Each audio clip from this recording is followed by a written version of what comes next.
So, VK on the beat, check.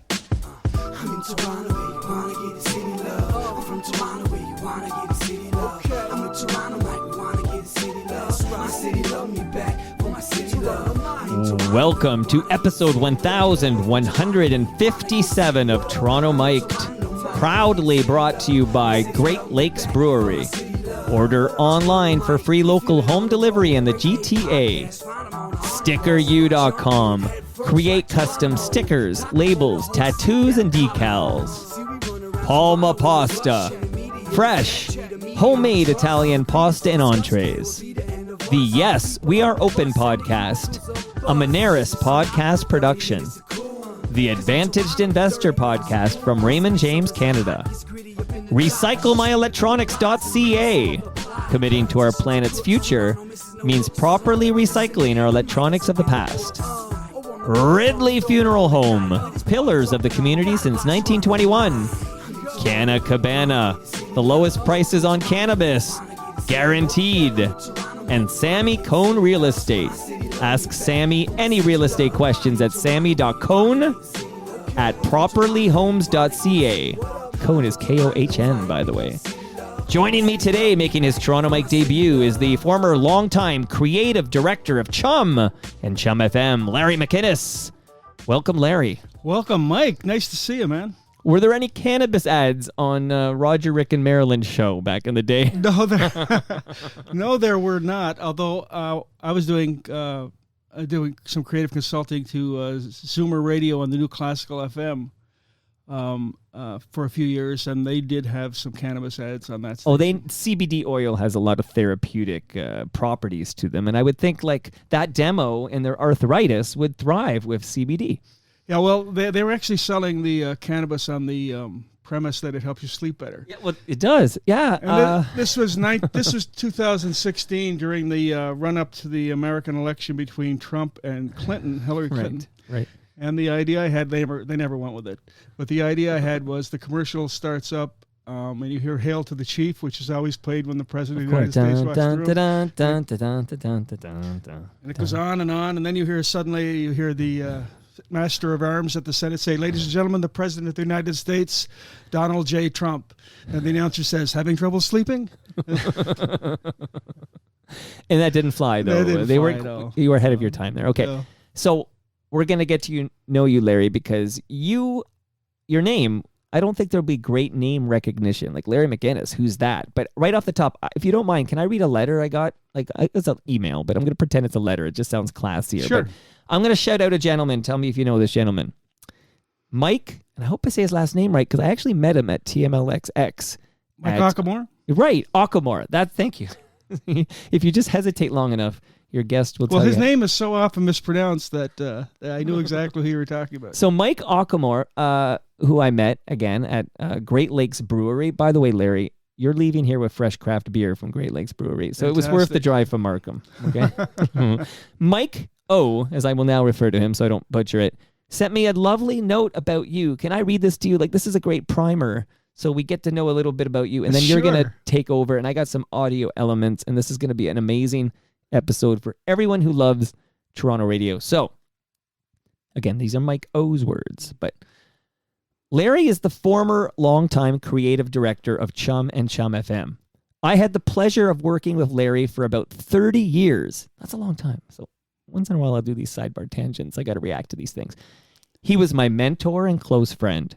There isn't another radio creative director like him in Canada. He is the gold standard. I know you've interviewed Doug Thompson for your show. Ask Doug what he thinks of Larry. Larry's role as creative director was unique. He didn't just oversee the radio creative department, all radio ads. He was really the fourth member of Roger, Rick, and Marilyn. He was the show's writer and director. In my opinion, Larry was just as important to that show as the three co-hosts were. Before Roger, Rick, and Marilyn's came along, Larry wrote jokes and material for his very good friend, Tom Rivers, when he was on 1050 CHUM. Jay Nelson, too. On top of that, Larry was responsible for some of the biggest radio contests in the country. Other radio stations copied CHUM's contest. Did you ever see the CHUM FM TV ad featuring George Carlin? Larry wrote those. Larry has written some of the best ad campaigns in the country. He's responsible. I know you're getting embarrassed over there, Larry. This is quite the this is like you're getting the Order of Canada. This is going to be the speech Mike's going to deliver. Okay. He's responsible for what is easily the most remembered radio campaign in Toronto in the 70s and 80s, Al Palladini's Pine Tree Lincoln Mercury. I have a clip of that. We're going to get to that. Rick Moranis was the voice when Rick came back to Toronto to host the Juno Awards, twice, I believe, on CBC. He hired Larry to write the show. I can't believe you're here, Larry. This is amazing. Okay. Do you recall the City Above Toronto radio campaign for the city of Vaughan? It was a game changer for Vaughan. And there's a great story behind it with Mel Lastman. Larry's also one of the best. You can just have a nap. I'll be back to you, Larry.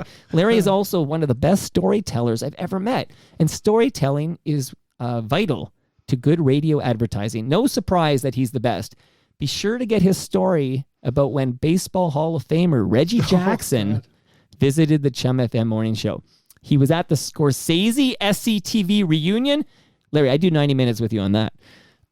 Shoot that took place in Toronto. Moranis invited Larry and his wife as his guests. Okay, that's just like a nice email I got about you. Wow. Larry, how do you want to respond to Mike O's words there? Well, Mike is also a fantastic writer. I'll tell you a funny story about how I met Mike. So Mike was hired by our copy director at the time, Dory Trowell. He was hired him out of Hamilton.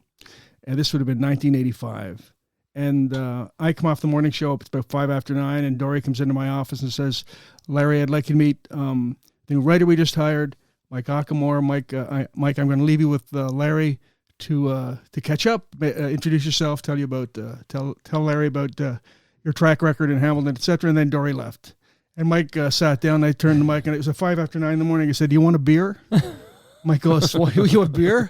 I said, "Yeah." So I had a little bar fridge in the corner, and we both cracked a beer, and that was Mike's welcome to CHUM. Molson had dropped off some beer on the morning show that morning, so Mike was, I think, coming from a smaller market kind of. Oh, this is radio in Toronto. Yeah, so wow. Mike's a very good friend of mine. Okay. Tremendous golfer as well. And it was like I said, he actually came to a Toronto Mike listener experience in September at Great Lakes Brewery. By the way, before I forget, because we're going to start the journey with Larry here, but I'm inviting all FOTMs, including you, Larry, and, Rick Moranis can come too if he wants. Everybody's invited to Palma's Kitchen. That's the Palma Pasta location in kind of near, I want to say Burnham, Thorpe, and Mavis is like your nearest major intersection. But in that hood of Mississauga, you have Palma's Kitchen, and we have TMLX 11 taking place December 3rd from noon to 3 p.m. It's going to be awesome. We're going to get complimentary pasta, fresh pasta from Great Lakes. Larry, you're leaving here with a large lasagna from Palma Pasta. Fantastic. And we're also going to have some Great Lakes beer there too. So everybody is invited. I wanted to get that out of the way. Where do we begin with you, Larry? Like, I almost want to start with Tom Rivers, but can you maybe get us there first? Like, did you grow up loving radio? What made you want to get into radio? Well, I've always wanted to be in radio. I'm from Cape Breton. I think everything begins there. Cape Breton is still a fantastic place, and it's amazing how many broadcasters, famous broadcasters across this country are from Cape Breton or worked in Cape Breton. But anyway, do you want to name check any? I know. Sure, Bill Anderson, okay. Brother Jake, of course. Dave Reynolds. These are the nationally known ones. When I was a kid, Cape Breton had just 3 radio stations. It had the CBC station, it had Cheer, and it had CJCB, which also had the TV station. So CJCB especially was our Hollywood. These were our celebrities, and radio was always on in my home, and I loved radio. And I because CJCB was block formatted, there was easy listening and crossover country in the morning, there was country music in the afternoon, and there was the hits at night. And so I know all genres of music from those eras, and really at a very early age wanted to be in radio. But I'll tell you a story. When I was in grade 8, there was a career day at school, and Donnie McIsaac, the sportscaster from CJCB in Sydney, was coming to speak. And so I wanted to sit in on that. And so he was fantastic. He spoke for about 45 minutes. I was, 13 years old, maybe 15 years old. 45 minutes. But at the end of his talk, he said, "Now, are there any questions?" And a hand behind me, I still remember the kid's name. The kid's name was Billy Merritt. Billy raised his hand and he said, "Mr. MacIsaac," he said, "is it true that there's a radio station in Toronto that plays hit music 24 hours a day?" And Donnie MacIsaac, and these are his exact words. He said, "Yes, the great 1050 CHUM," and boom. I knew then that's what I wanted, where I wanted to work. Oh, wow. But I didn't get any guidance on that when I was a kid in school. The guidance counselor didn't direct me to any course or anything. And I ended up going to Acadia University taking English. And I was about 6 weeks into my first year at Acadia. I'm in the dining hall one day at lunch with my then girlfriend, and we're listening to the radio. And the local radio station, CKEN in Kentville, played farm reports and funeral announcements and country just like music. Les Nessman and exactly. WKRP. Beautifully serviced local radio, but right. But a song comes on, Humble Pie, I Don't Need No Doctor, is playing, and I turned to the person beside me, it was probably my girlfriend at the time, and I said, "Where's this coming from?" And she said, "Well, it's a student radio station. They have a student radio station." I said, "What's that?" She said, "Well, anybody who wants to be on the radio can be on the radio here." Oh. So I didn't even finish my lunch. I took my tray up, I put it down, I went down to the student union building and joined up right away. And basically from the middle of October until April, I spent all my time at the student radio station and knew pretty quickly I wasn't going to go back to finish my degree. So I spent the summer sending out tapes to every radio station in the Maritimes. I mean, every radio station in the Maritimes. And nobody responded because I'm sure it was horrible. But I was hanging around at CJCB at night with guys I really admired and were really helpful to me. Bill Anderson was very helpful to me. A guy named Dave Harley, George Aaron, people like that. I was making tapes, sending them out. And I get a call in August from Stan Carew, who later had a fantastic career on Maritime CBC Saturday morning show, the most listened to morning show in the Maritimes. But he was just a kid starting in himself. He's the program director at CKEC in New Glasgow. Oh. And he said, we don't have any openings for announcers, but we have an opening in the copy department. Would you like to take that? I didn't even know what a copy department was. Right. He had to explain that they wrote commercials. So I said yes. And so on Labor Day, 1972, the day after Labor Day 1972, I started at CKEC New Glasgow and found out that not only was I being hired there, but they had never had a copy department before. In the past, it was the salesperson wrote the commercial, or the announcer wrote the commercial, or the client wrote the commercial. Right. And so anything I did was better than what they had. And because there were no rules, and I was free to do these crazy things. I love that story. I actually relate to it because in my career, I've had points where I was like the first digital marketing person this software company ever had. And you get to design the template. Exactly. Like, you get to drop the blueprint. It's really like a dream come true. Literally playing it by ear every day. And it was so great. Everybody was about my age or maybe just a little younger. Right. Doug Freeman owned the company, was a former TV host and radio host at CJCB in Sydney, so I was very familiar with him. And I was there for 9 months. And so I started in September, and in February, I'm working late one night, and Frank Lowe, who was doing the night shift, walked in with an RPM magazine, and they were looking for a copywriter in St. Catharines. And Frank said, why don't you send a reel and see what they think. I said, well, Frank, I don't really want to go to Toronto. If I go to Toronto, I want to work I don't really want to go to Ontario. If I go to Ontario, I want to work in Toronto. Right. And he said, well, send something anyway, see what they think. So I went in the control room, pulled a dozen carts or so, recorded them, sent them off to Maureen Rogan at CKTB in St. Catharines. And a week went by and I heard nothing. And a month went by and I heard nothing. And 2 months go by and I hear nothing. And I just figure she's written me off. And one night I'm in my office and I pick up the RPM magazine and I realize the magazine is 3 years old. I've applied for a job that she posted 3 years ago, and I said to myself, well, no wonder she didn't write back. She thinks I'm crazy. Right. So on my birthday, this is a absolutely 100% true. On my birthday, I'll tell you in case you want to send me a card, June 8th, 1973, the phone rings and I pick it up. And a guy on the other end says, hi, my name is Mike Kornfeld. I'm the copy director at CHUM in Toronto. Would you like to work for us? Wow. And because I hadn't applied there, and because it was my birthday, and because all my friends knew I wanted to work at CHUM, I hung up. Oh, because you think it's a prank, right? I hung up. He called back and he said, I don't know what's going on there, but did you send a tape to CKTB in St. Catharines a couple of months ago? I said, yes. He said, well, we've been looking for somebody for 2 months now, and we finally reached out to people in the business that we know. And Maureen Rogan said, this kid sent me, it's really interesting stuff. You should listen to it. Wow. And he said, I can't hire you without meeting you. Can you fly to Toronto next week? And I said, no, I can't, because I'm the only writer here. And he said, well, I respect that. He said, what time do you take lunch? I said, well, I take it anytime. He said, okay, I'll be there for lunch at 1:00 on Tuesday. So he flew to Halifax, rented a car, drove 2 hours, took me to lunch, hired me. 2 weeks later, I'm in Toronto. Larry, I'm glad you preface that story by saying it was true. I trust, even though I just met you, you have a trustworthy face. I believe it's true, but that is unbelievable. When people hear that story, they must think that's another one of your creative scripts. Well, I'm going to tell you something. There's a lot of things you're going to hear today, if we get to them, that you're going to say that. Well, I want to get to them. How did that possibly happen? So we arrived. So they picked me up at the airport on a Sunday afternoon. Mike, my new boss, Mike Kornfeld, is in the passenger side. Lots of Mikes in this story. In the front seat, right? Yeah. And Steve Boiling, who is a writer, is driving the CHUM cruiser. And as we pull away from the airport, traffic is parting to let the CHUM cruiser through. They're honking their horns. People are honking their horns, waving at the CHUM cruiser. And Mike in the front seat turns to me. He says, "They think you're a star."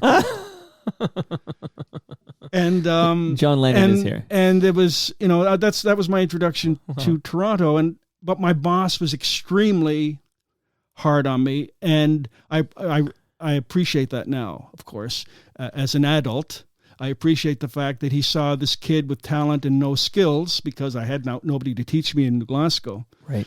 So he's very hard on me, very strict, and I was lonesome and homesick. And in October, this was June, in October I went in and quit. Now this is a story, another one of these stories that are hard to believe if you've never worked for CHUM or for Alan Waters. Okay. So I went into my boss's office in October after just 4 months, and I said, I quit. And he said, what? You're quit? I said, yeah. I said, I'm just going to go back to get a job. And he said, Larry, if you go back, you may never get out of Sydney. If you want to live there, that's fine. But I just letting you know that, I said, no, I quit. I'm giving my 2 weeks notice. He said, okay. So I go back to my office, and a couple of hours later, Mike comes down to my office, and we were little cubicles. And he comes to my cubicle, and he says, he was holding a credit card in his hand. And he said, I was just up talking to Mr. Waters. Mr. Waters, Alan Waters, had his office upstairs at 1331 Yonge Street. He said, I was just talking to Mr. Waters. Believe it or not, he said, Mr. Waters has had his eye on you since you started here. And he thinks you're just homesick. So here's what Mr. Waters said to tell you. He said, take his Air Canada credit card. He handed me Mr. Waters' Air Canada credit card, Alan F. Waters, Air Canada. He said, take his credit card, go down to the Air Canada office on University Avenue, buy an open-ended ticket, go back to Cape Breton, stay as long as you want, and when you come back, there'll be a job for you. Wow. And so I did. Wow. I stayed 4 days and came back and stayed 40 years. Wow, Larry, that's incredible. What? There's more? There's more. But wait, there's more. Well, the second part of that is that my boss, 3 years later, my boss took a job as a creative director at an advertising agency in town. And on his first day of the job, called me and offered me a job there. And because I wanted to try other things, get out of the copy department, do other things, I said yes. So I left and I went to an advertising agency. And I stayed there 6 weeks and got hired by another advertising agency and hated it. I hated everything about the advertising agency because it wasn't radio, and it especially wasn't CHUM. There was no music in the hallway. There were no lunatics in your doorway every day telling jokes. It wasn't fun. It was just like another office job. Right. So I left in May. In September, I get a call from J. Robert Wood, Bob Wood. And Bob said to me, are you ready to come back yet? And I said, you bet I am. He said, well, I said, but I don't want to work in the copy department. And Bob said, let's meet for lunch and we'll talk about it. So the advertising agency was in Yorkville. We met in Yorkville for lunch, and Bob said, here's what I want you to do.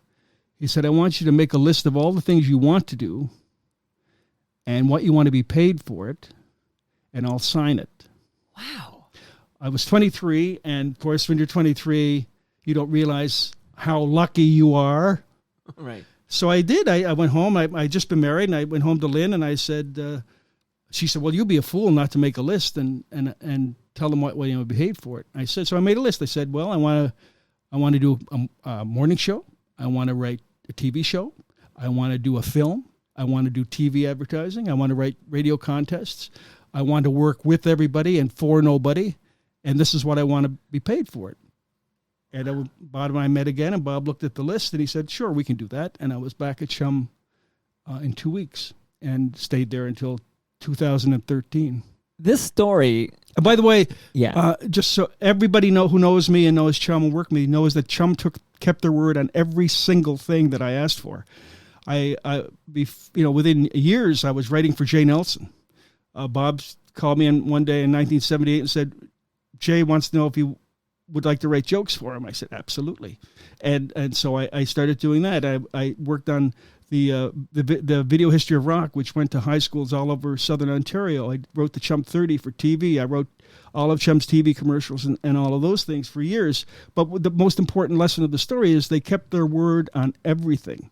And I always worked with everybody and really had really incredible autonomy. So I really wasn't working for anybody. Although at the back of your mind when you're working for CHUM, I once described it as a medal of honor that you want to shine every day. So that's always at the back of your mind that you're working for this company. You have to, maintain their standards and make them proud of you, right? Well, just listening to this story, it's like, we're in the 1970s right now in this story, and just to hear like what it was like in radio when, your owner, first of all, your owner just got an office in the building, and your owner has a passion for radio, and that leadership you described from Mr. Waters is quite remarkable, and he knew to invest in good people. Like this is quite a story.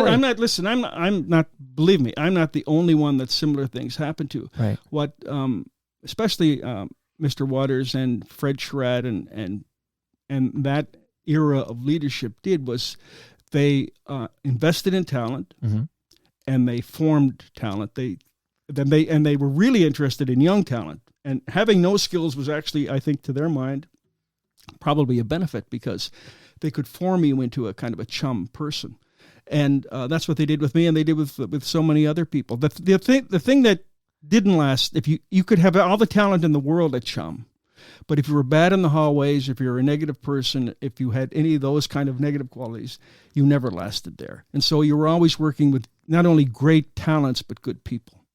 Now, Larry, I'm going to let the listenership know that, listenership is a term I use because I heard Scruff Connors use it back in the day. So shout out to TJ Connors, who's back on the air in St. Catharines, actually. Although nowadays you can be living in Winnipeg and be on the air in afternoon drive in St. Catharines. Is that concept something CHUM would have thought about in the 1970s, like this whole idea that our afternoon drive show will be out of Winnipeg? Well, we were always, and I think probably they still are, although I don't listen as much as I used to, but I think in those days especially, everything was local. And I think that's the success of all radio anyway. Live and local, right? Live and local. Right. And so it's hard to be, like, Roger, Rick, and Marilyn was a fantastic show and had great ratings, but if we had syndicated that show, we would have suffered in Toronto because we couldn't have been as laser focused on our Toronto audience as we were.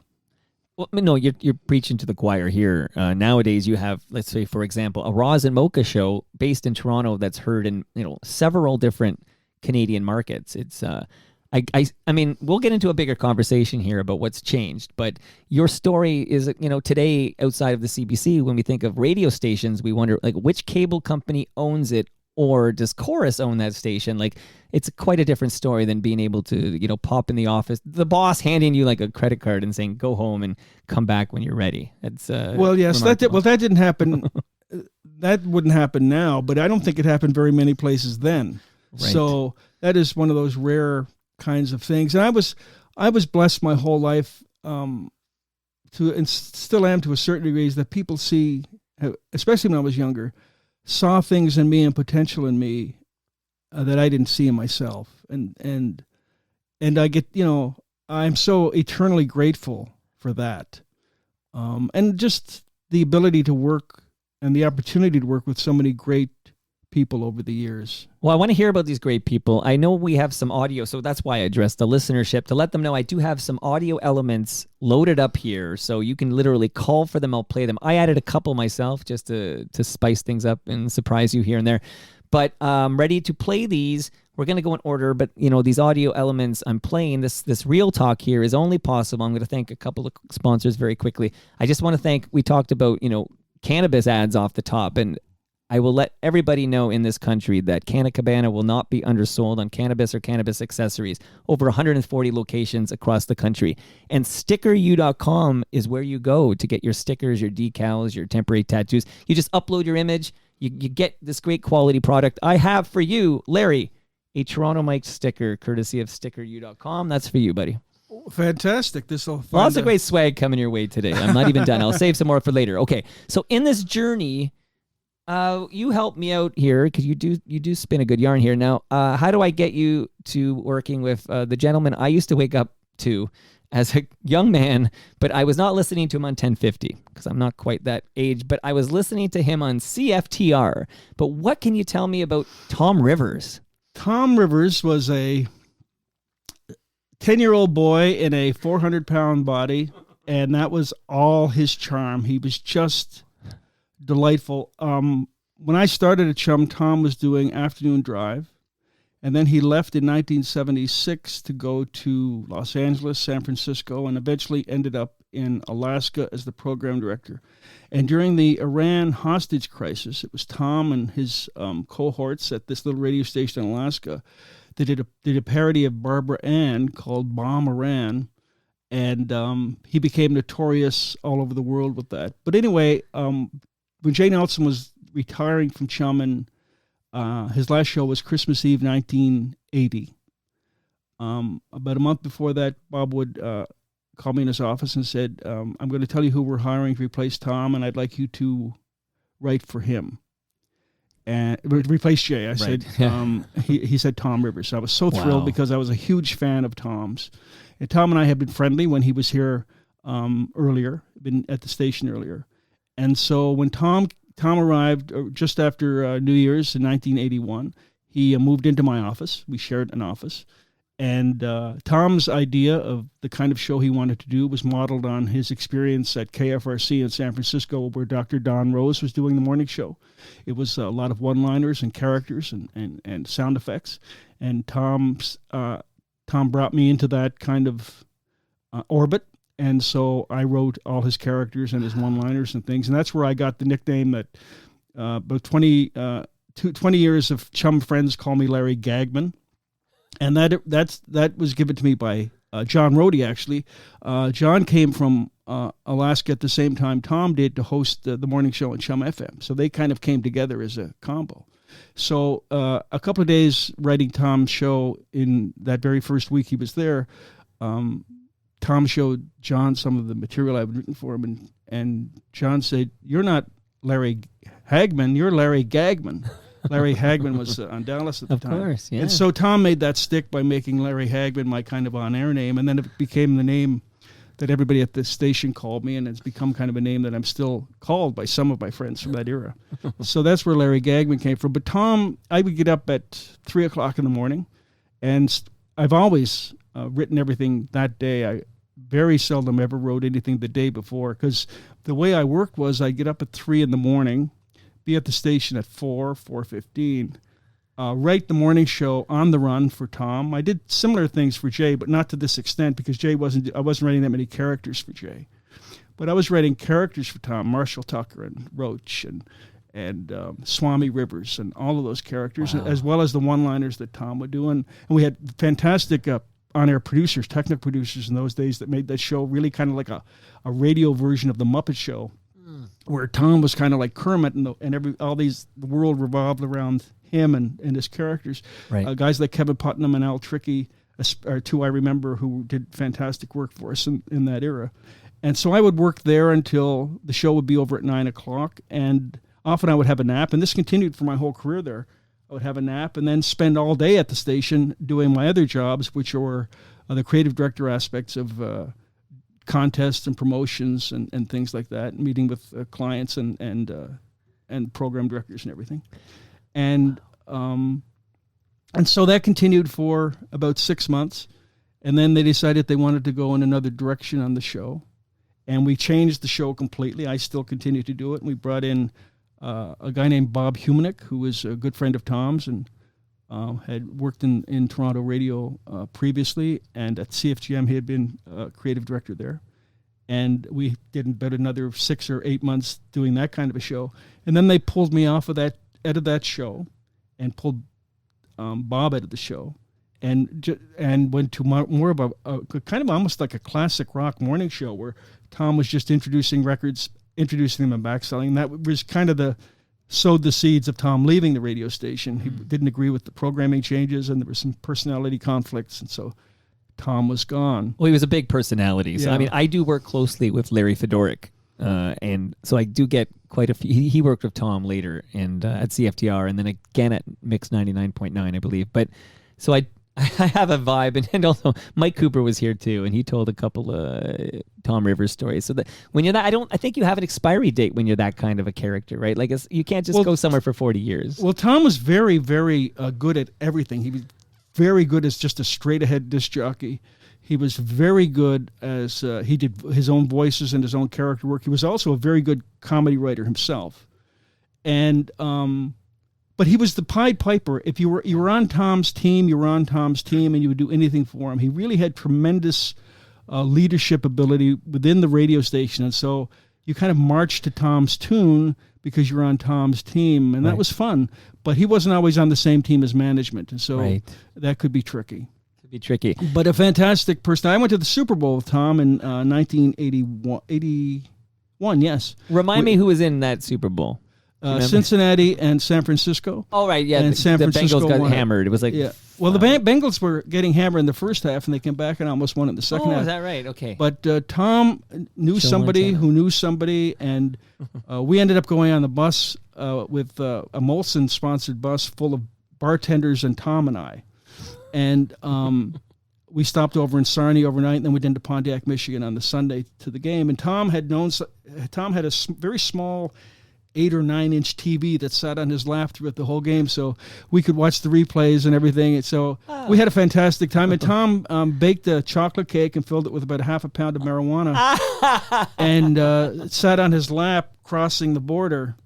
And so the halftime show was quite something.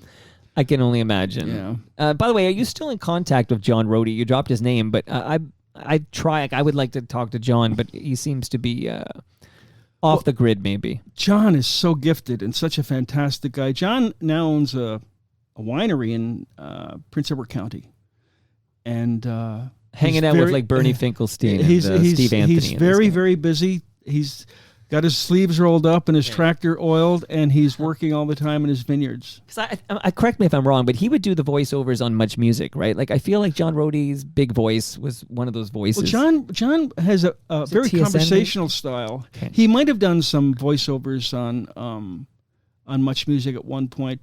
Those were done by Mark Chambers. Did those? Mark Daly, of course, we know, did City TV stuff. The voice. John Major did a lot of voiceovers on Much Music. J.D. Roberts, of course, had his own show with Jeannie Becker on Much Music. And if anyone knows this stuff, it's the listeners of Toronto Mike. Absolutely. Yeah. And did you hear the recent Ian Hanomansing discussion with John Roberts by any chance? No, I did not.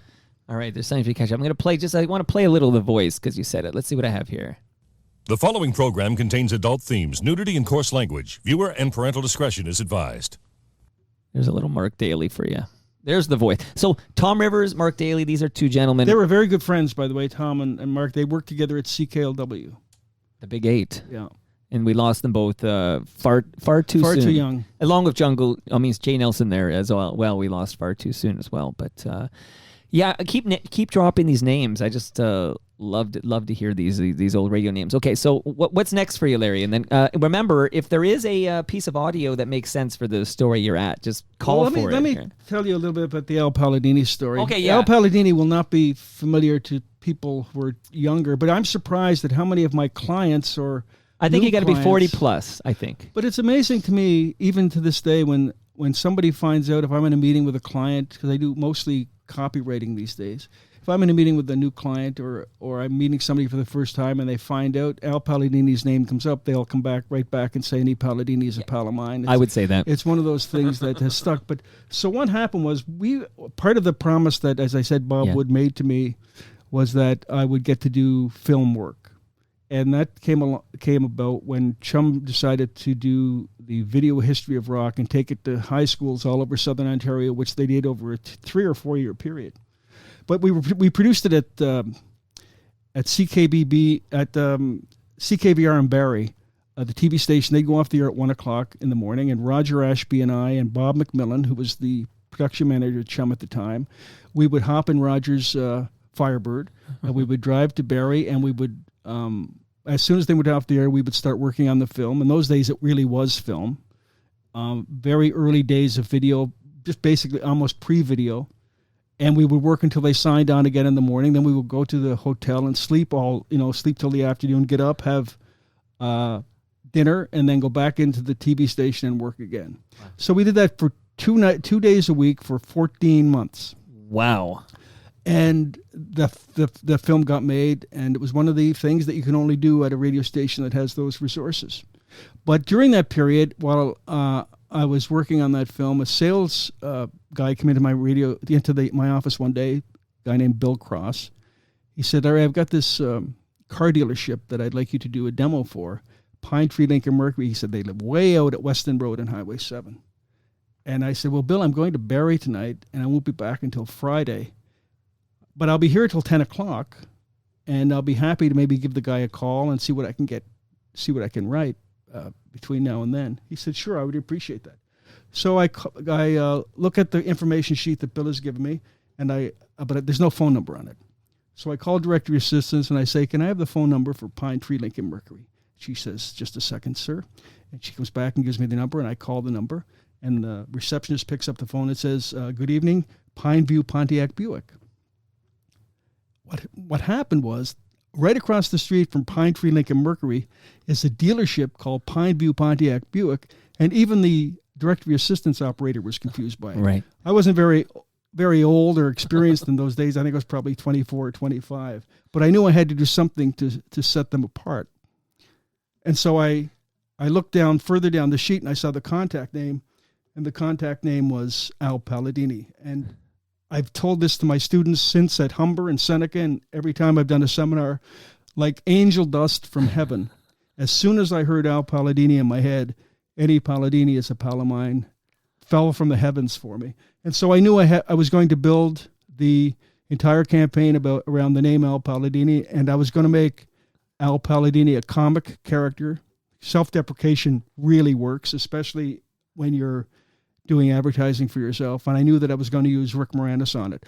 When I was away at the advertising agency, Rick got hired to do Afternoon Drive on CHUM FM, and I was listening at the advertising agency. He was Rick Allen, right? He was Rick Allen at CFTR. Okay. Yes. Go ahead. But he was then using his real name, Rick Moranis, on CHUM FM. And I heard him, the first time I heard him in the afternoon, I called Duff Roman, who was the program director at CHUM FM at the time, and I said, "Duff, who's that guy?" I said, "He didn't say anything funny, but I can tell he's a funny guy just by the way his phrasing." And Duff said, "Well, he does stand up at Yuck Yucks. His name is Rick Moranis." So I actually have reached out to Duff before I come back to CHUM as a fan of Rick. And so when I met Rick, the day I started back, we became friends instantly. We're about the same age. I think we're only born 3 months apart. We have the same sense of humor. He's a fantastic human being. Yeah. And by that point, I have been using him to do character voices and on other commercials, and so I knew I would use him on the Al Palladini commercials. So we did a demo. I wrote the spots, a couple of spots. Rick produced them. Rick voiced them. Zeke Stebiak, the late great Zeke Stebiak, who was my production partner for over 25 years at CHUM. Zeke produced them. We sent them out with Bill to Al. The next day, we were expecting rave reviews. The next day, Bill comes back and says he doesn't want to go with them. Wow. I said, "Why not?" He said he wouldn't say, but he does want to go with them. Wow. We were very disappointed. So 9 months later, a new salesperson starts, a guy named Doug Thorne. I didn't tell Doug that I'd already sent the commercials out with somebody else.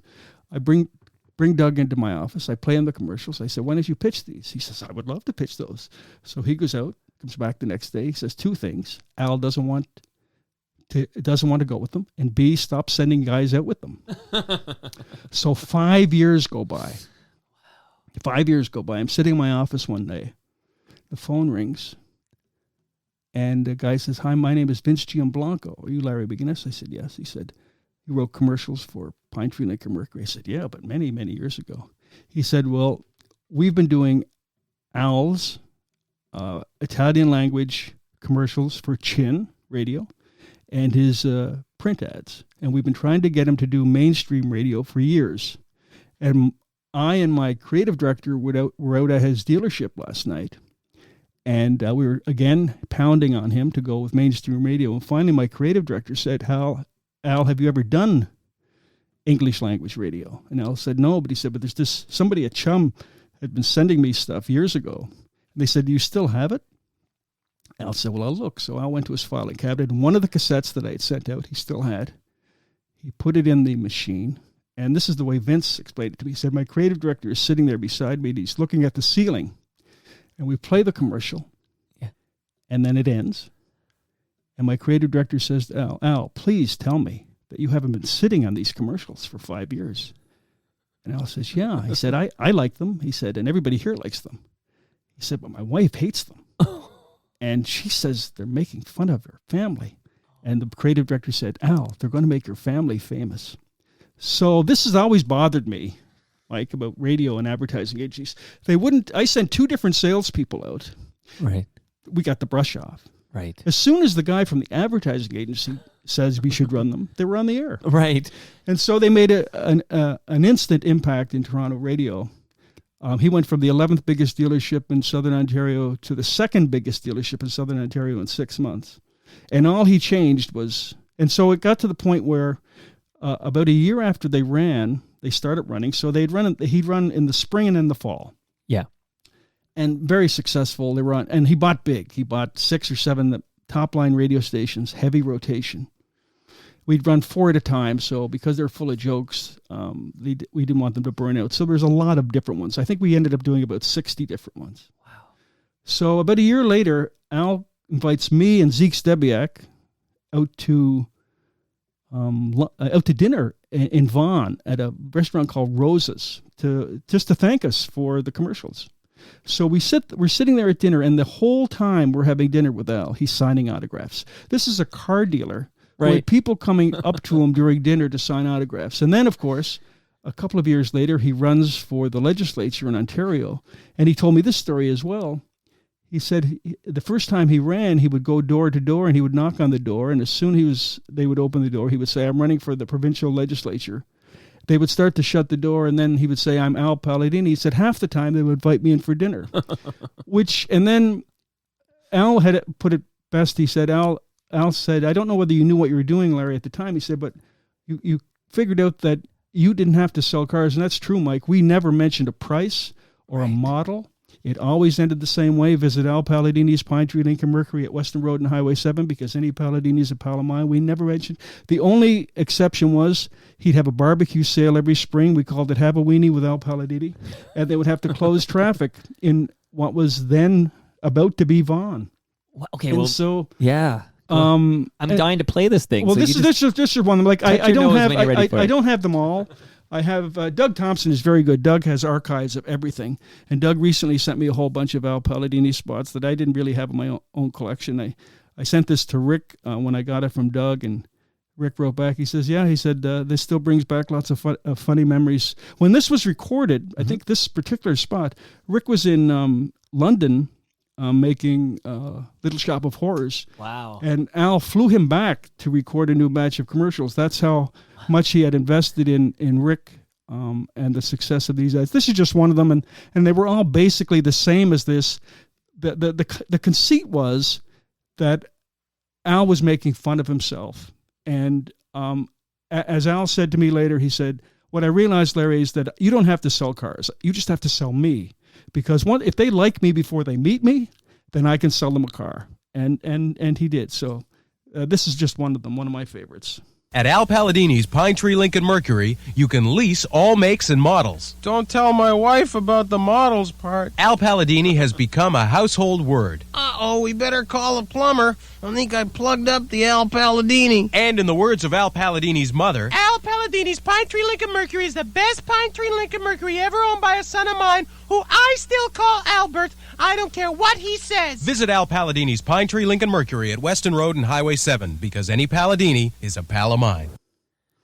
Wow. Of course, that's all Rick. He's the announcer and he's all the voices. And you always bring your own kind of personal experience into it. The ever owned by a son of mine who I still call Albert, I don't care what he says. This comes from my own life. My mother and father and all my friends from Cape Breton still call me Lawrence, right? Right. Larry. And that's where these kinds of things come from. But and I love the household name, plugged up the Al Palladini. Anyway, Rick is and I'm under no illusion that if Rick hadn't done these ads, that they would have worked. It's all his performance on every ad. And we would just say they would just be on script, mother, father, uncle, and he would dream up the voices on the spot. He's fantastic. All right, a few quick hits from me here regarding Rick Moranis. I had Ingrid Schumacher on, by the way, and she talked about training him on on the board at 104.5 CHUM FM. Okay, firstly, to let people know that there is an amazing deep dive with Dave Thomas that was done in 2022. So Dave Thomas on Toronto Mic'd. So go into the Toronto Mic'd feed, find the Dave Thomas episode because it's long and it's deep and there's lots of talk of Rick Moranis. And I knew Rick was a good guy. I've never met him, but oh man, I'd love to get Rick Moranis on this show. But I had Ian Thomas on this program, and Ian talked about his son had an accident and spinal cord injury, and there was this like a benefit. And I think he sent a note to Rick Moranis, and Rick immediately said, I'm going to be there and we can promote it as Bob and Doug McKenzie reunion to help the benefit. So I'm hearing this story from Ian Thomas, and I realize, to borrow a term I hear from my good friend and co-host of Hebsy on Sports, Mark Hebsher, that Rick Moranis is a mensch. Yeah, he's a really good person. Really good guy. No airs about him at all. He's just a wonderful, wonderful guy. And because I know listeners right now are at least somewhat interested in Toronto radio, that there's a great Rob Cowan episode of Toronto Mike. Rob Cowan and in the 70s, Rob Cowan and Rick Moranis did a lot of comedy stuff together. They were kind of a comedy duo of sorts before SCTV kind of took Rick to stardom. But it's great that you still have this relationship with Rick Moranis. That's amazing. Are you thinking of Rob McCowan? I know Rob McCowan was Rick's partner. Rob Cowan, because it's Cowan, Bernard Cowan's son. Yes, yeah. Elliot Cowan and Rob Cowan. Yeah. So Cowan. Yeah. Rob Cowan. Yeah. Yes. Oh, hope I got that right. Okay.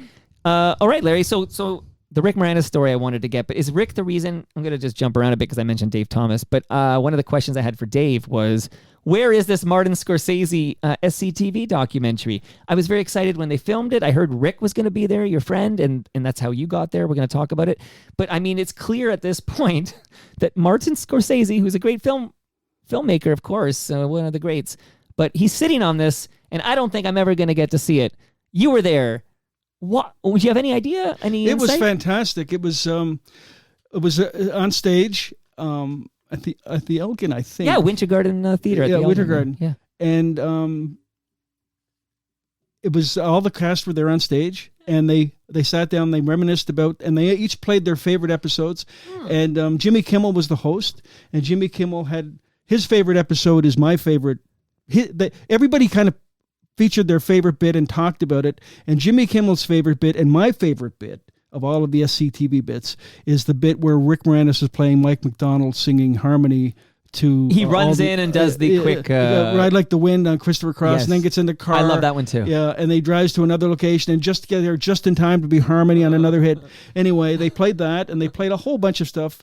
There's a great tribute to John Candy was done in it. John Candy's family was there. Everybody's family was there. I know Joe Flaherty's upset about this too. Filmed about, it was about 3.5 hours long. I understand was being cut down to about 90 minutes or 2 hours. Sure. And I'm like you. Where is it? And here, so, okay, because you know what happens, nature abhors a vacuum here. So there's no no word from Scorsese, like just that he's working on other projects or whatever. So, Dave Thomas is frustrated. He doesn't think we're ever going to see it. I know Joe Flaherty went public recently that he's frustrated. I'm frustrated. You're frustrated. Because of this, where is it? People are starting to they're trying to speculate, right? And I've heard, for example, maybe it sucked. No. Yeah, so that's why I'm glad you're here, because finally you were there. I mean, Dave Thomas. No, it was fantastic. The trouble they will have was, how do you get it down to 90 minutes. To 90 minutes or 2 hours. Which is, by the way, a little silly when you think great. about it. If this is airing on Netflix, right, this 90-minute is your own invention of a cap. Like, it's like a podcast. Exactly. There's no ad. This is not the story I heard was that he got distracted with The Irishman, and that was the reason. But it could be anything. As you said, it's just rumor at this point. It's all speculation, yeah. but I'm trying to get Scorsese on Toronto Mike to get to the bottom of this. Working on it. Ever since I can remember, I wanted to be a gangster. Okay. Lots of great. I'm glad you were there and you could talk about it. But that's cool that you were invited there. Was it a full house? Like, how many people were there? It was a full house for sure, and a lot of family, of cast and crew. I think that was a great. Everything Rick has always told me about when they did SCTV was that it was very, very tight cast, and the cast was very tight with the crew, and it was like great radio stations. It was a family, and so everybody was represented there.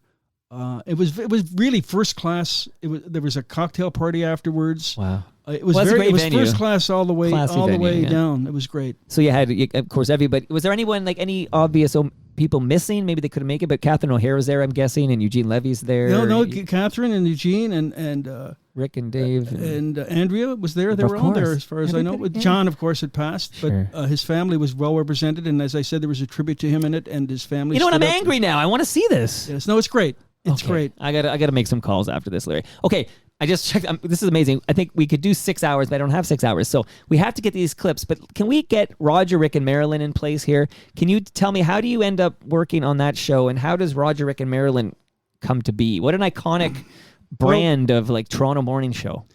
My first day in Toronto after I arrived on the weekend I arrived in Toronto, my first day I had my clock radio set to wake up to listen to Jay Nelson, because I had seen Jay Nelson on TV as a guest on various Canadian talk shows, and I'd never heard him on the air, and I wanted to hear him because I'd heard so many great things about him. So the alarm goes off, and the first voice I hear is Dick Smythe doing the 8 o'clock news, and of course it was like I'd landed on another planet. I'd never heard news presented in that entertaining yet authoritative way. I'm Dick Smythe. And he was fantastic. It was just amazing. Yeah. It was June 25th, 1973. So Dick comes out of the news, and now back to more music, and they play Shambhala by Three Dog Night, and the intro was fantastic. Oh my God, Jay Nelson is fantastic. It wasn't until the second record, which was Will It Go Round in Circles by Billy Preston, that I realized that it was Roger Ashby, who was then only 23 years old, and he was filling in for Jay. So the very first person I met at the radio station when I arrived that very first morning was Roger walking through the lobby from the studio. And Roger and I became friends very early on. Roger and I are very similar senses of humor. We can finish each other's sentences. We really do connect on that level. And of course, when we did the video history of rock with Bob McMillan and Barry over that 14-month period, we became very close. Oh man! So when I left, when Tom was fired, I said, I remember saying, I think I might have even said it to my wife. I said, I don't think I'm ever going to have that much fun again, ever. And then, of course, a couple of years later, Ross Davies asked me to sit in with Roger the first time Roger started in after Labor Day 1985, I believe. I went in and sat in with him, and before long, I was writing material for him. And then we wanted a co-host for him, and we auditioned. And I know you've had Roger on, right? Roger's been on. Well, yeah.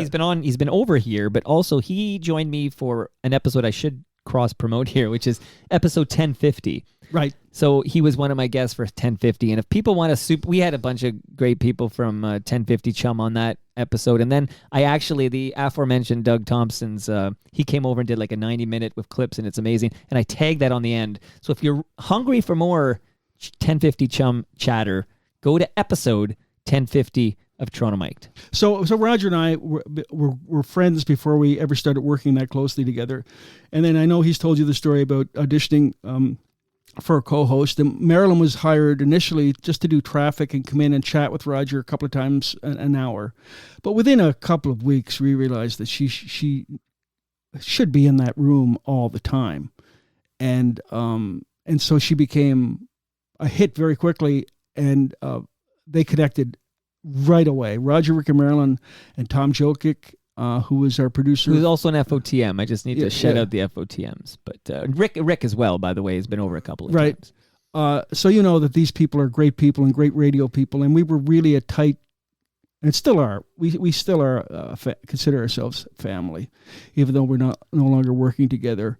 Okay, let me get to the nuts and bolts here, and I'll just shout out very quickly, since I'm going to shout out Rick Hunter, who came on the program and told some great stories about 1050 Chum, and he was really tight with Roger from back in the day, like they were BFFs, I think, since they were like kids or something. So Roger Ashby comes over from 1050 Chum. He's on 104.5 Chum. Is Rick Hodge, like, how did he get in there? Was he? Well, Rick had been there. Rick had been there through several previous morning shows. Right. He was the constant. He was the existing piece of that puzzle. You know what I call that? That's like being the Freddie P, because Fred Patterson, who I was on his show this morning, because I produce Humble and Fred's show, but Fred Patterson was part of Pete and Geets on CFNY, right. And he sort of stuck around when they eventually, after a few different things, they went and got Humble Howard out of Montreal. He was co-hosting a show of Jeff Lumby, but Fred was like that. To kind of connect all these morning shows was Fred Patterson. Well, what happened was when Tom left, Roger was filling in. Roger was at that point, he was in programming. And I think that's where he could speak for himself, but I think that's where he's maybe even saw his future was in programming, because Roger's so detail oriented and has such a great programming mind. But he would be filling in while they were looking for a permanent host for the morning show. We used to call it Lotto 6 to 9. Because Roger sometimes didn't know who was going to be his co-host, who was going to be filling in the next day, right? So, and then it was suggested that he would make a great morning show host on FM, because FM was moving into more of an adult hit format at that point. And of course, the very first day Roger was on the air on CHUM FM, everybody knew he fit like a glove. Oh. And that's a cliche to say the rest is history, but he really did fit like a glove. And he was even without a co-host, even without Marilyn in there, he would have been a substantial morning show with Roger hosting. But Marilyn brought all her magic to it, and sure. Rick, of course, is the perfect kind of like. I did one of our TV commercials I wrote for them was. She's one of the lines Marilyn says at the end of the commercial is, "It's a shame I never had brothers." Because she would have been able to deal better with Roger and Rick, but well, she's still like, all you need to know is that she's still there. Like Marilyn's still the morning show. Oh yeah, host no, on and still. So killing. What year was it when the three of them finally? I believe she started in 86. 86. I think Roger started in 85. And so remind me of this. When does the format change? Like, because in 86, like the music that's being played on 104.5 is still like that Q107 album oriented rock, right? Like, am I right with my? No, timeline? I think it had. I think had it flipped over to the more of a. I think we had moved into more of adult hits at that point. We were playing Genesis and Phil Collins and stuff like that. Okay. I don't. Everything's a blur to me. No, you know, that way. But I think we had. That's why Roger was such a great fit there. Although Roger could play any format, and Roger legit loves the music. Yes, exactly. He loves his music. He famously had that radio studio in his basement as a kid, like where he would do his father was a basement carpenter and built broadcaster. him a studio. Yeah. Well, then the rest is history. He was on 1150, right? Somebody pointed out I did an episode 1150, and like, where was the 1150 deep dive? And I'm like, I would have done it, except that I don't have any personal connection to 1150. Therefore, but somebody had to kind of reach out and say, hey, why don't we? Anyway, so it never happened, and maybe one day I'll finally do that. But okay, can I play Best of Roger, Rick, and Marilyn here? Just to this is a clip. I think it's the story of me at the baseball game. Or is this a clip that you found on your own? Let's play it, and then I can't remember if I found this on my own. I think it's from you, but let's play it. It's a couple of minutes here. But okay, go ahead. And we'll find out what it is together. We were talking about peanuts the other day, peanuts in the shell. Yeah. And we're talking about how some are salted and some are unsalted. And I said, to my understanding, the ones that were salted were soaked in a salt brine, like a liquid, and it would penetrate the shell. So we got an email from David who runs David Roberts Foods. I'm sorry, it's from Ron, who works for David Roberts Foods, yeah. And they are the official supplier of peanuts to the Blue Jays and the Rogers Center. Okay. It says right on the bag. Look, it says the official peanut of the Toronto Blue Jays. That's right. And who would want to eat the unofficial peanut of the Toronto Blue Jays? They're not so good. These are the official ones. So he sent us some peanuts. Thank you very much, Ron. Jumbo peanuts, Roger. Jumbo.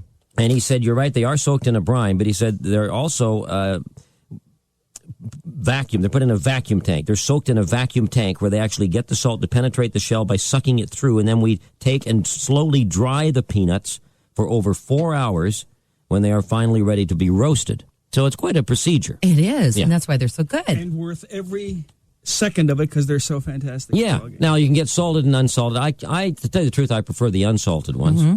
But Larry here prefers the salted peanuts. Got to be salted, and the more salt, the better. And I know that when we've all gone to a Blue Jays game, because we often go as a group down to the Blue Jays game, Larry's the first one to buy a bag of peanuts, and I'm there mooching his peanuts because I love peanuts in a shell. I was there. I was at a game with Jeff Howard and our sons, so we took up basically the whole row one time, and I've got the peanuts going. I had about 3 bags, seriously. And, I'm eating them throughout the whole game. There's shells flying everywhere, and peanuts, and Jeff is taking a couple.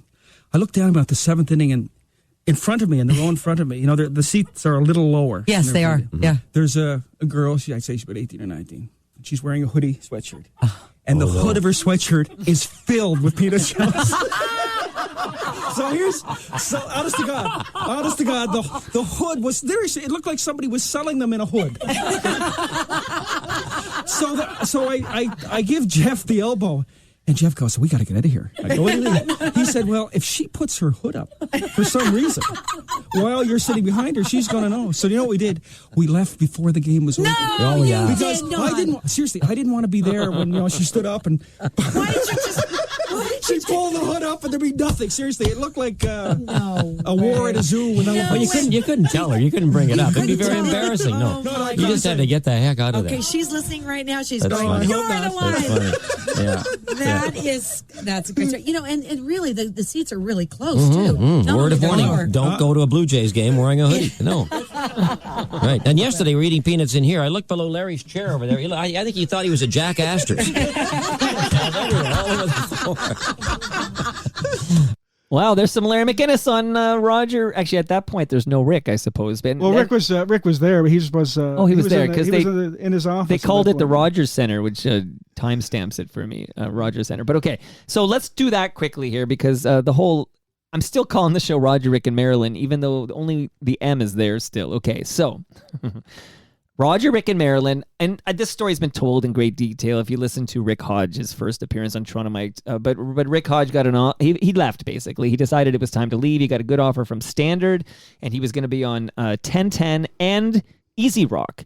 Humble Howard, who we mentioned earlier, was part of this Easy Rock 4-person team that eventually did not work out. But so this is where Rick Hodge went, and at that point, it's just Roger and Marilyn, and then Darren B. Lamb, am I right with my timelines? Darren B. Lamb becomes the third person in the booth? The third person in, yes. But I had been taken out of the show basically at that point and was still writing the show, but no longer in directing the show. So I have really no experience, although I had worked with Darren many times when he filled in with Roger. It was kind of like Darren and Marilyn and Haji, and then I mentioned in that clip earlier Jeff Howard. Mm-hmm. The other thing about that morning show that was very, very important to its success was the quality and the style of its newscasts. Jeff Ansell, Larry Wilson, Jeff Howard, all tremendously gifted people in news. Elaine McDonald was on that as well at one point. Many years with Jeff Howard as the morning host. Real relatable newscasts, and really people in the news department who were able to play along with the show without losing their credibility. And so they were really valuable members of that team as well. And although they're not mentioned in the name of the show, they were all very important to its success.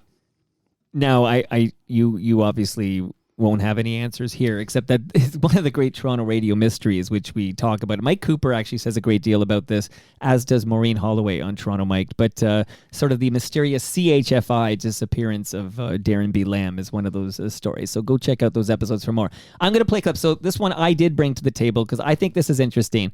This is actually somebody who I really admired as a interviewer, Brian Linehan. Did you know Brian personally by any chance? I did know Brian from his appearances on the morning show. And one time I was coming down the stairway at CHUM, and he was about 5:30 in the evening, and he was walking through the lobby with Joan Rivers, and I know that Joan and I shared the same birthday, June 8th. Oh, June 8th. So I'm coming down she was immaculately dressed. Sure. She and Brian were very good friends. And they're walking through the lobby, and I'm coming down, and Brian says, "Oh, hi, Larry, how are you?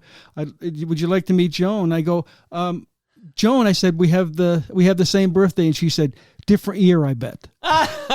She's always But she was delightful. So Brian Linehan had Howard Stern on his show. They were talking about Private Parts, the 1997 film about Howard Stern's life. And here's a little excerpt. I think you might have heard this, but if not, you'll be very interested in this, Larry. The motion picture is Private Parts. The star is Howard Stern. I sat down, I shook hands, and you said, "I almost worked in Toronto." It's true. When I was in Detroit and my station went country, which was a real bad time in my life, I got an offer. Was the station CHUM FM? That was the station. I was in touch with the program director there, and he said to me, he called me up and he said, "I've heard about you. I've heard what you're doing in Detroit. I think you'd be good here." And he offered me a job, and I said, do I get paid in American money or Canadian money? He said, Canadian money. I said, wow, that's such a major commitment. Wow, that's a whole different world. I was like, my hands were shaking. And I actually thought very seriously about moving there. I thought it would have been a good place for me, but I went to Washington, D.C. Sort of my goal was to get to New York, so it seemed like I was getting geographically closer. So that's why I went that way. So this sounds like we almost got Howard Stern at CHUM FM. Yes, I knew that. I knew that he had been offered a job there, and he had declined. You never know what could have happened in radio history. Okay, so this is fun. Okay, now we're going to punch this up. So we are going to start hitting some of these great clips you sent in. Although I do need, actually, before I do that, Mike Ockamore? Mike Ockamore, yes. Okay, good. I'm nailing it. I love it. Please tell me the Reggie Jackson story. Oh, my. You're wondering how to tell it. Just real talk here, Larry. Give it to me straight. I'm a real diehard New York Yankees fan. If the New York Yankees were playing the Blue Jays in the playoffs, it would be a tough call for me. Okay. So that gives you some background. Gotcha. So we found out that Reggie was going to be on the morning show on behalf of Compaq Computers.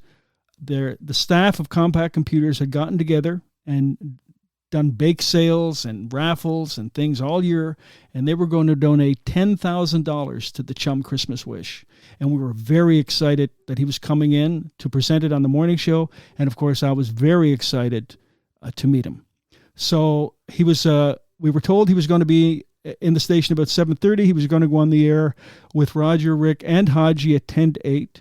And so our studio was a big room, and the Roger, Rick, and Marilyn. I sat between Roger and Marilyn, and when Haji came in to do his bits, he sat where I normally sat. And so I had an eye on the door. The door was open. It was always open because the room was so big. We just like to have the door open, and there's nobody else in the building anyway except on the AM side. And so at about 7:25, I see Reggie and an entourage walk by. Now, the green room that we used was my office. My office was a nice large-size office. It was a nice office. It was the office we used where guests would hang out before they went on the air. It was the green room for guests. So Reggie, with our promotion manager, Dwayne Reed, is walking by the control room with Reggie and his entourage. So I go, on the break, when they get into music, I'm going to go and brief Reggie. Let him know what's going on, because that was also part of my job. There's Mr. October, and you can't believe it. I can't believe it. And one of my jobs was, I know that as long as celebrity guests know there's somebody in charge, they relax. Right. So my job was to go in and tell them exactly what we're going to be doing and not to worry, and everything was going to be okay. So I walk into my office, and there's a really odd vibe in my office. Reggie is sitting alone on my couch. and it's a pretty big couch. He's sitting in the middle. He has both arms up along the back of the couch, and he has a baseball cap with compact on it pulled down low over his eyes.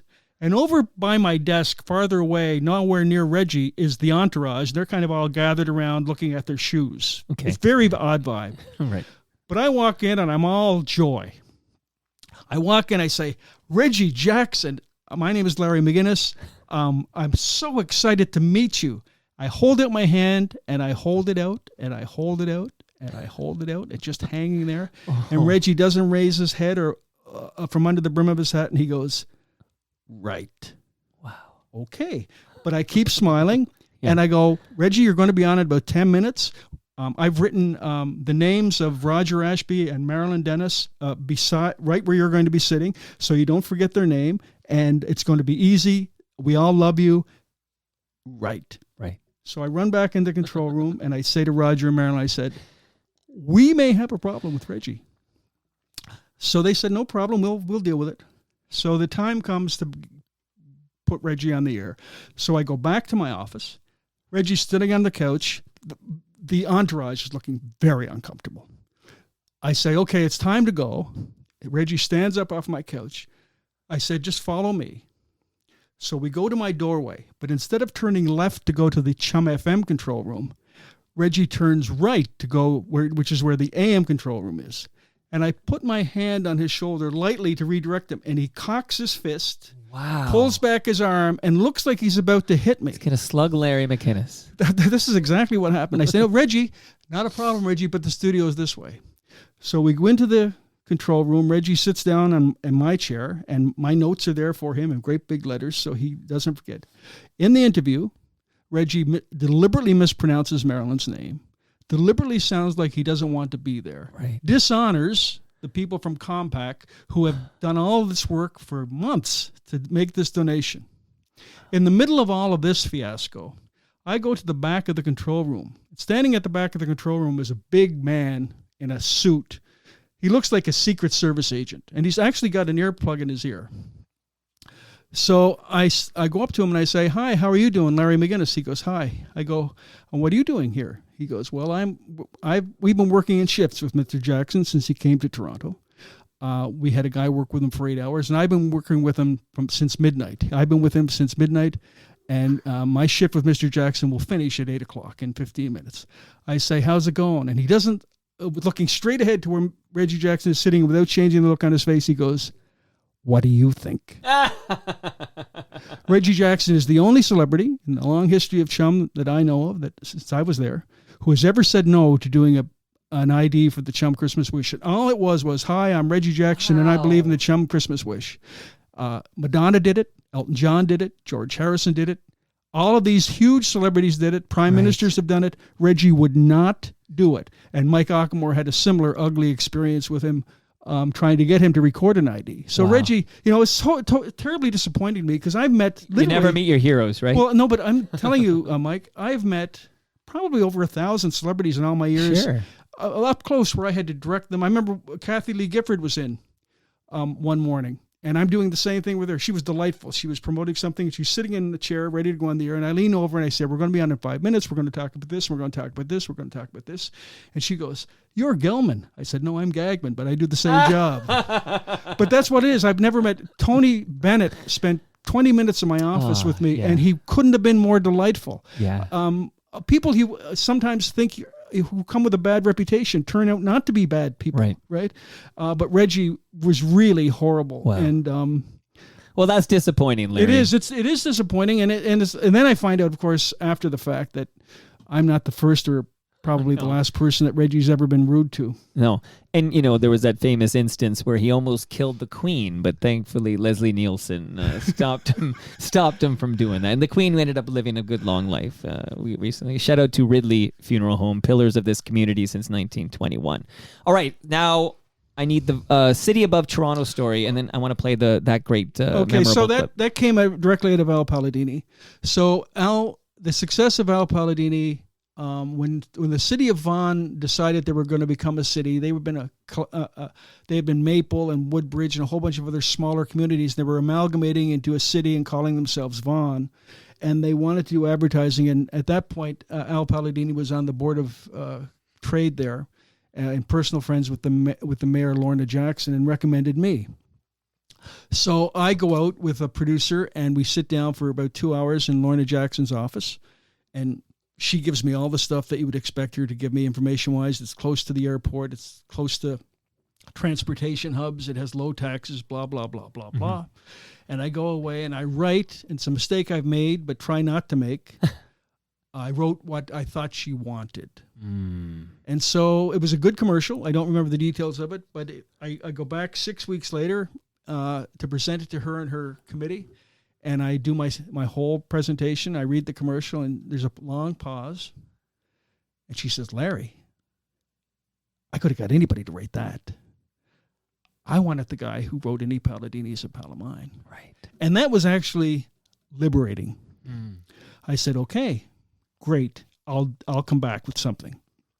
So I go back. And in those days, I used a great big Selectric typewriter. So I couldn't take that home with me, and I had to work in a certain environment to create. And so I was working late at night for a couple of weeks on it, getting nowhere.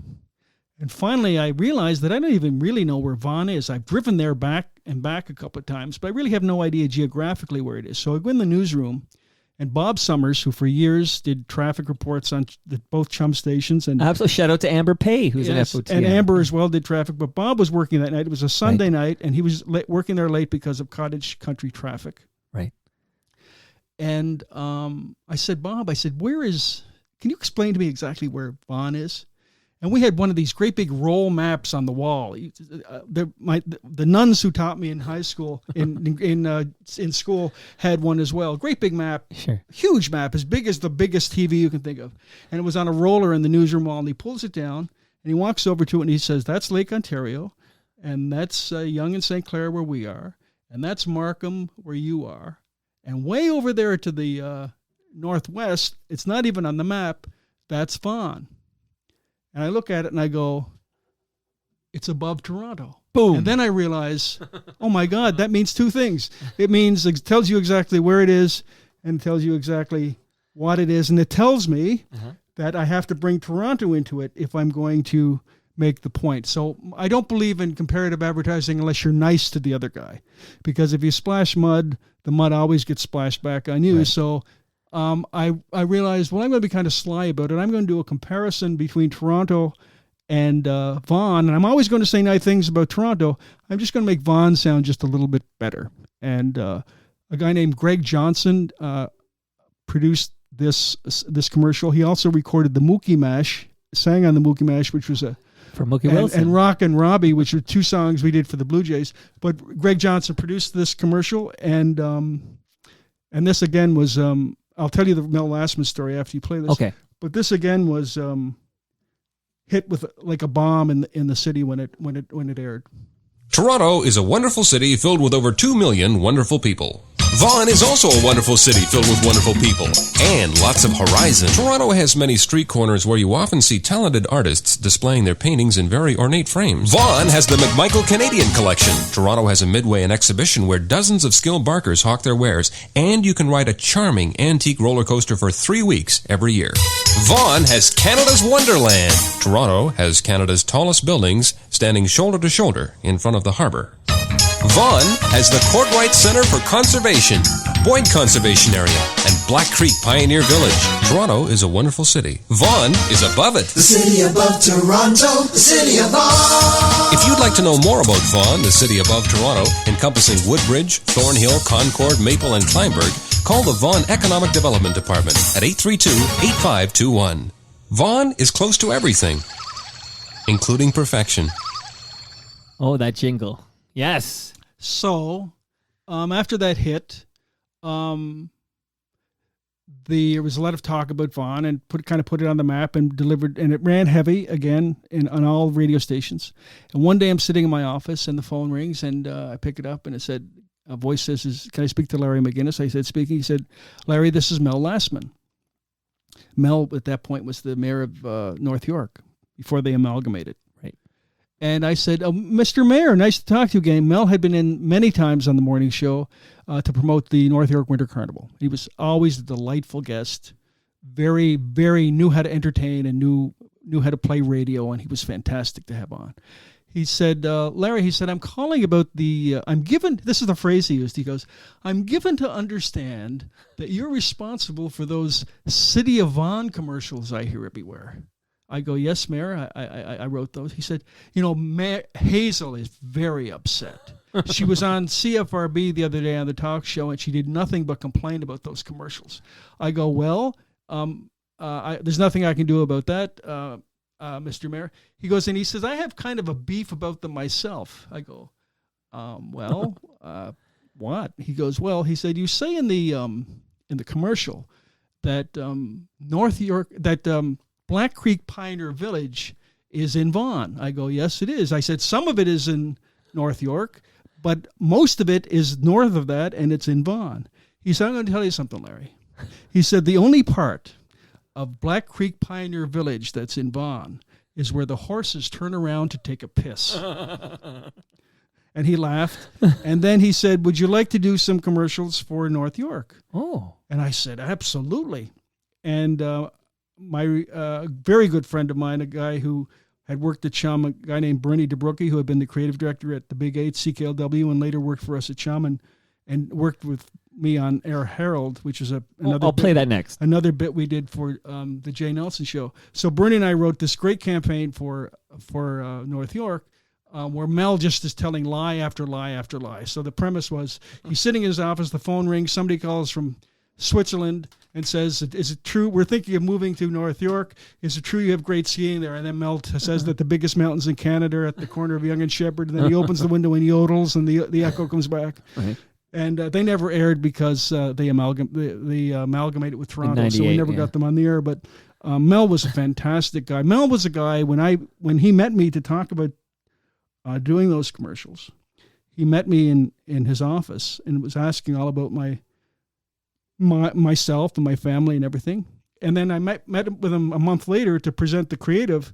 The first thing he did was ask about my wife by name and my children by name. Nice. Now, either he cared enough to write that all down when I left, which is impressive, right, or he remembered it, which is even more impressive. But he was such a fantastic retail politician.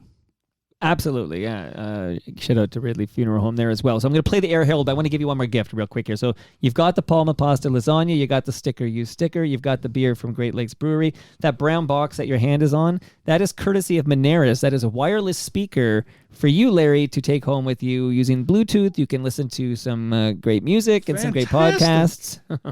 So that's going home. Again, Moneris sent that over for you. And I would just make sure people know. In fact, I'm going to record with Al Grego, who hosts Yes, We Are Open. We're going to record tonight, and I'll drop it Friday morning so that Larry gets the full day, because I want people to hear this episode, and don't skip this episode. But Yes, We Are Open is available. Go to yesweareopenpodcast.com to subscribe. Al Grego's been telling the stories of Canadian small businesses and their perseverance in the face of overwhelming adversity. So this is a great podcast. He's won some awards. We'll talk about that again tonight. And another podcast I highly recommend is the Advantaged Investor podcast from Raymond James Canada. Chris Cooksey hosts that. He's got these great experts on to basically offer valuable perspective for Canadian investors who want to remain knowledgeable, informed, and focused on long-term success. And just because I want to shout him out, Sammy Cohn, and Cohn is Kohn. He's the drummer for The Watchmen. They didn't play a lot of Watchmen on CHUM FM because at that point they had changed their format there. But you probably heard a lot of Watchmen on, for example, CFNY. And yeah, that's his side hustle now, because he's one of the top realtors in Toronto, in the top 1%. And he would love to answer any and all questions about real estate at sammy.cohn@properly, L-Y, properlyhomes.ca. So write Sammy. You can ask him a question about drumming or real estate. Sammy would love to hear from you. Can I just play Air Herald? Give me a little, just let me set it up just quick. Of course. So this is when I was writing for Jay Nelson, and I'd hired Bernie out of CKLW. He had left CKLW, and he was going to be hired to be the creative director at CFGM in Richmond Hill at that point. And the Thursday before he was to start, he dropped in my office just to say hi because he had seen me at an awards thing and he just wanted to meet me. And so he's sitting in my office and he said, I brought a reel of my work. Do you want to hear it? I said, sure. So he put on the reel, and the first commercial was 30 seconds. It was a spot that had won all the awards the previous year at the awards festivals. And I said, did you write that? He said, yes. And then the second spot started. And I got 15 seconds into it, and I stopped the tape, and I said, did you write that as well? He said, yes. I said, would you like to work for us instead of CFGM? He said, yes. And so I went into, we weren't looking for a writer, but this is another CHUM thing. I went into Bob Wood. I said, Bob, Bernie DeBrookie, who's the former creative director at the Big 8, has accepted a job in Richmond Hill, but I think we should hire him here. He said, is he worth it? I said, yeah. I said, I think if we pay him what he was offered in Richmond Hill, he will come. He said, okay, offer it to him. And so I called Bernie, and he started the next Monday with us instead of CFGM. And this is another great story. So he calls, so he's in a position then of having to call the guy who hired him at CFGM to say he's not taking the job. So he calls the guy on Friday, and he says, I'm sorry, I've changed my mind. I'm not coming. He goes, you're not coming? He said, no, I can't. He said, what? Why? He said, I'm starting at CHUM instead. He said, well, I can't blame you for that. And so Jay Nelson comes into the office one day and says, I have this great idea for a gag, a homemade airline. It's called Air Herald. That's all he said to us. And so Bernie and I loved that idea. A guy to do literally a homemade airline. So we don't want the commercials to sound homemade. We want the voice to sound like he's not a professional or slick at all. Right. And at this point, Al Palladini, I thought, was a write-off. Al Palladini had already been turned down by Al Palladini twice. And so we used the same conceit that I had used for the Al Palladini commercials, which is Al is saying these things and he doesn't really know the real meaning of them. He thinks they mean something positive when they really mean something negative. So we used that device through about 54 of these gag ads. They only ran in spot sets. Jay never referred to them outside of the spot sets. They ran every morning, a different one every morning for about 8 or 10 weeks. They also ran at our radio stations across Canada in Winnipeg and Halifax and other stations. And they were written up in the Sunday Sun and the Sunday Star. They had a tremendous following. And this is just one of many, again, that Doug Thompson found for me. This is just one of this 50 or 60 that we did. If you are thinking about getting married soon, now is the time to plan your honeymoon around Air Herald. We will give you all the privacy you want, because I know what it's like to be disturbed. Hello, this is Harold Burley, Captain and President of Air Herald. Yes, if you are going on a honeymoon, you can fly on Air Herald for 1/3 the regular price, and children fly free. I remember on my honeymoon, my wife said, "This is the farthest I've ever gone with any man." But I was in Kitchener once with my sister, so call your travel agent and tell them you want to take your honeymoon flight on Air Herald. Most newlyweds are so busy with each other, they always leave the flying to me. Except last week, I heard one woman say, "I hope you can keep this thing up." Fly Air Herald. We wing it.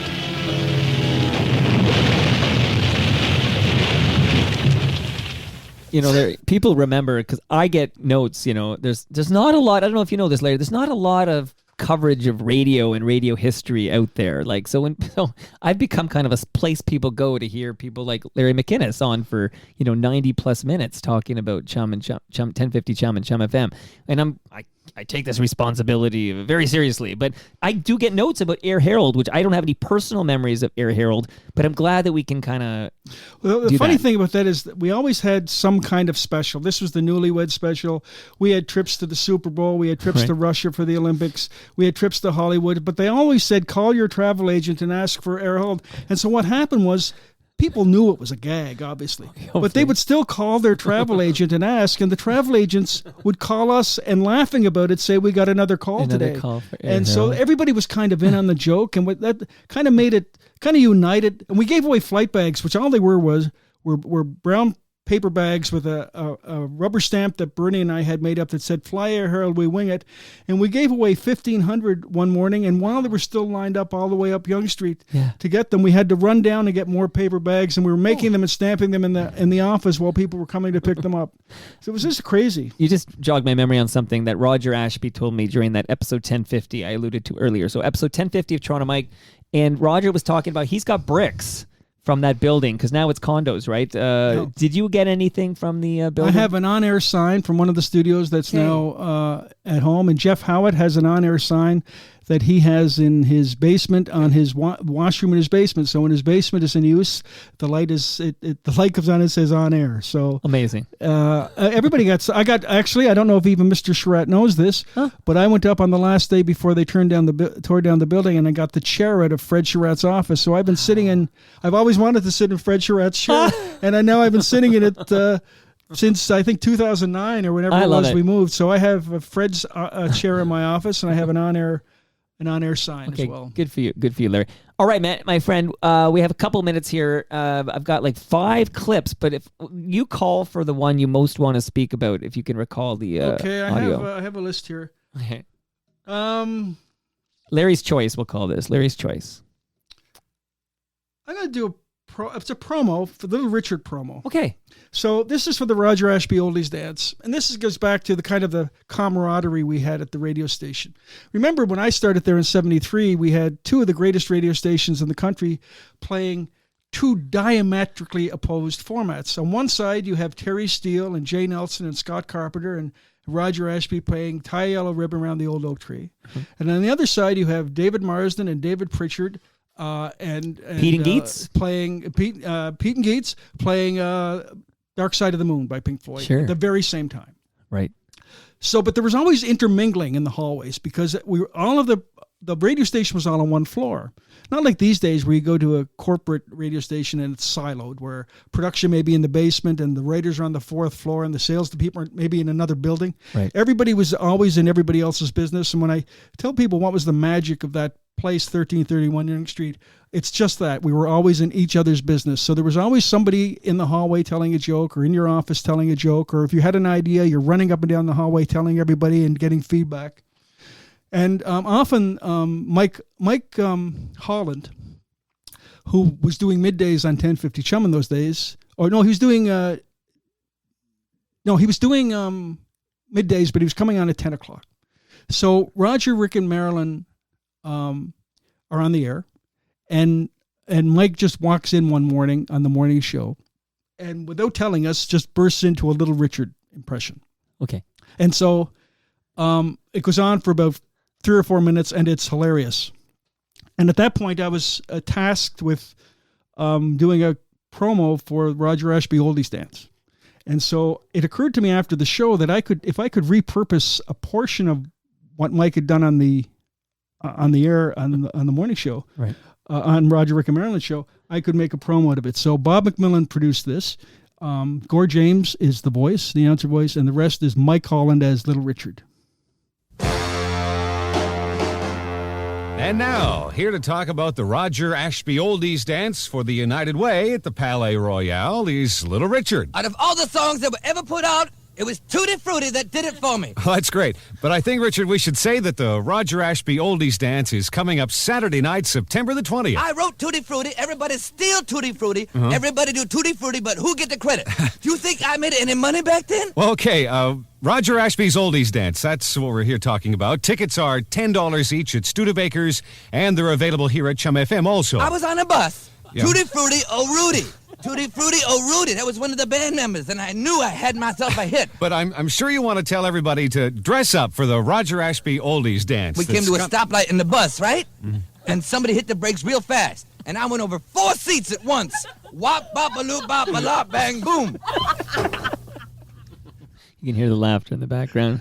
Yeah, no, it's that kind of magic in the hallway all the time. I got a lovely email from Mike Holland. I believe he's really a Mike Boulier. Mike Boulier is his real name, yeah. So I like to share, and I actually showed you these CDs a minute ago because I thank you FOTM Stephanie Wilkinson. She sent me these CDs. I loved as a younger guy the Blue Jay songs. At Variety Village would have these charities, radio stations would submit these songs or whatever, and there'd always be like a Chum thing. And there was one, I think it predates the CDs actually, but there was Here Come the Blue Jays or something, which I always thought was a great song.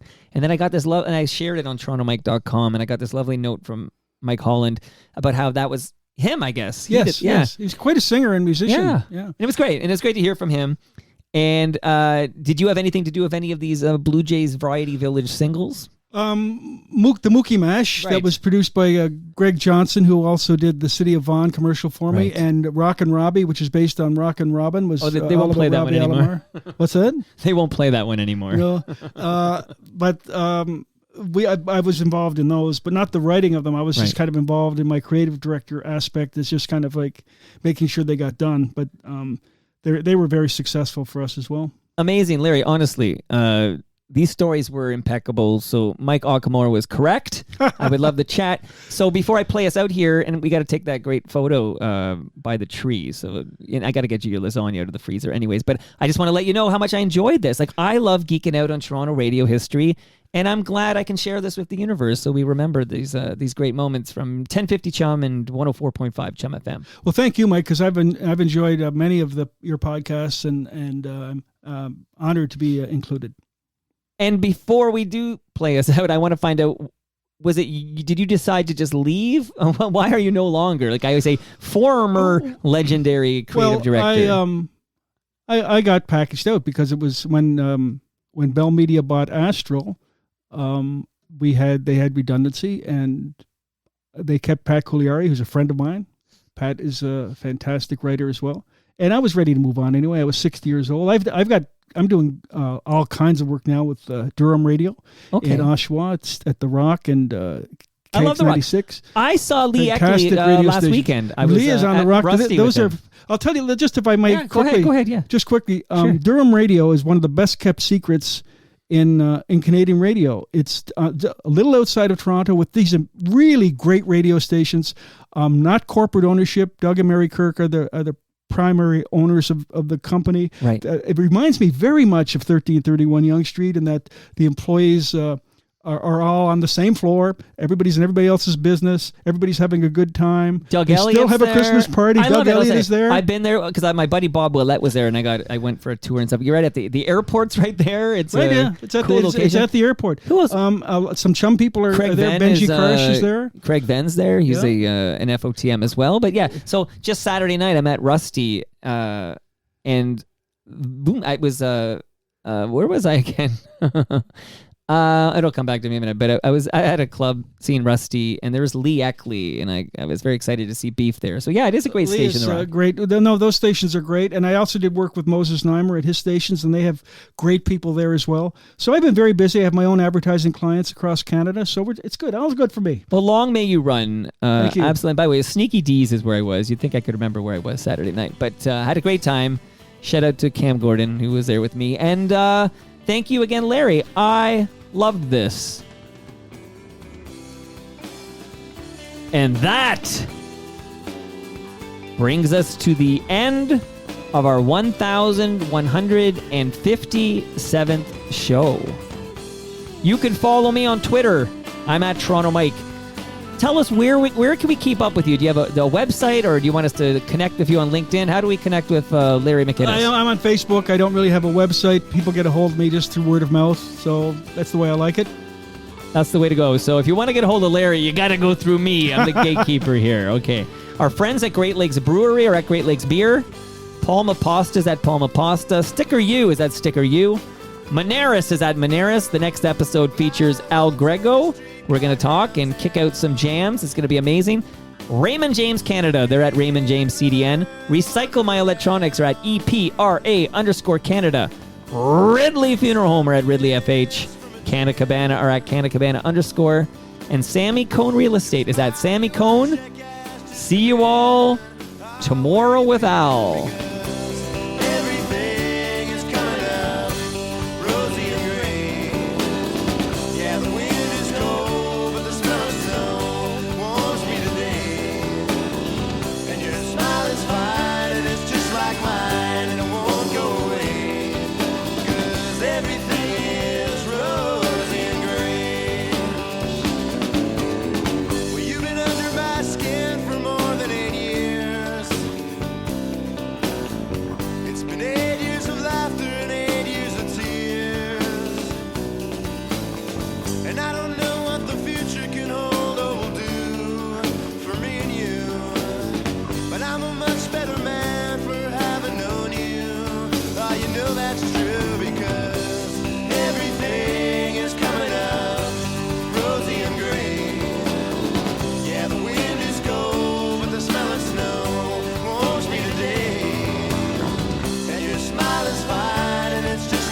massage is the best that I can.